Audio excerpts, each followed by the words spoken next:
네, 30대 남성이 월세를 내지 않는다는 등의 이유로 미리 준비한 흉기로 동거인을 살해했습니다.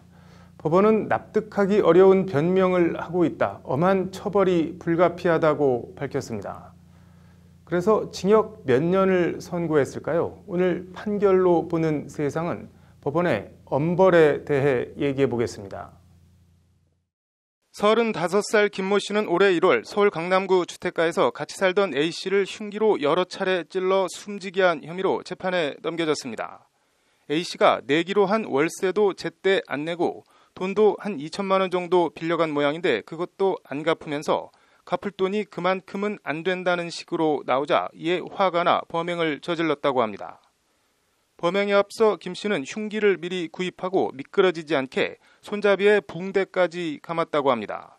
그럼에도 김 씨는 재판에서 겁을 주거나 상해를 가할 의도가 있었을 뿐 살인의 고의는 없었다고 주장했습니다. 1심 재판부는 그러나 당연히 A씨 주장을 받아들이지 않았습니다. 여러 정황을 종합하면 범행 당시 피해자가 사망할 가능성이나 위험이 있음을 충분히 인식하거나 예견했다고 봐야 한다는 것이 재판부 판단입니다. 술에 취한 심신미약 상태였다는 김 씨 주장에 대해서도 재판부는 상당한 양의 술을 마신 상태였던 것은 인정되지만 사물 변별 능력과 의사결정 능력에 장애를 일으킬 만한 상태는 아니었다고 일축했습니다. 재판부는 그러면서 피해자 신체 부위를 수차례 찌르고도 여전히 살해할 생각은 없었다며 납득하기 어려운 변명을 하고 있어 엄한 처벌이 불가피하다고 양형 이유를 밝혔습니다. 재판부가 엄한 처벌이 불가피하다며 김 씨에 대해 선고한 형량은 징역 10년입니다. 징역 10년.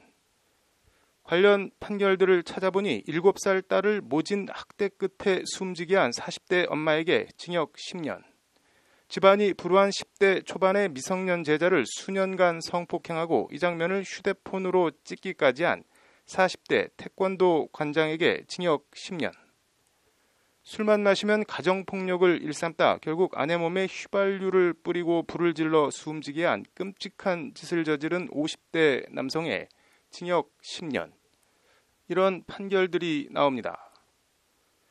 입에 담기도 어려운 범죄들에 대해 징역 10년들을 선고한 걸 보니 살인죄 징역 10년이 일부 네티즌들 주장처럼 사람 죽였는데 징역 10년이 엄벌이냐 장난하냐 식의 솜방망이 처벌은 적어도 법원 기준으로는 아닌 것 같습니다.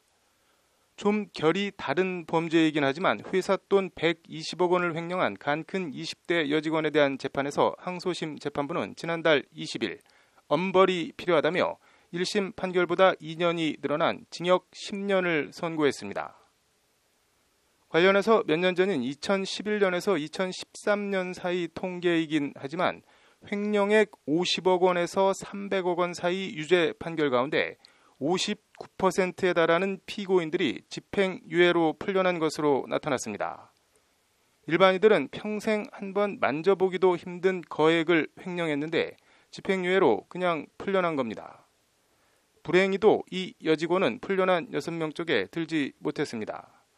더 황당한 건 같은 기간 횡령액 300억 원 이상 경우는 단 한 명의 예외도 없이 100% 집행유예로 풀려난 것으로 조사됐습니다.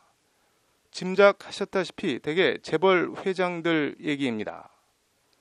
몇 년 전 얘기라고 치부할 게 안 되는 게 바로 얼마 전 수백억 원대 횡령, 뇌물 등 혐의로 항소심에서 유죄를 선고받고도 집행유예로 풀려난 삼성, 이재용 부회장 경우를 보면 재벌 집행유예 공식은 지금도 유효한 게 아닌가 합니다. 엄벌에 대한 법원과 일반인의 잣대는 다를 수 있습니다. 그렇더라도 법원 잣대만을 놓고 보더라도 뭔가 좀 일관되게 적용되어야 하는 게 아닌가 싶습니다. 피고인이 누구냐, 피고인의 신분에 따라 그때그때 달라지는 법원 양형과 엄벌. 사법농단 재판거래도 재판거래지만 사법불신의 근원과 뿌리는 바로 법원의 이 기울어진 저울, 유전무죄, 무전유죄, 양형불신이 아닌가 합니다. 판결로 보는 세상이었습니다.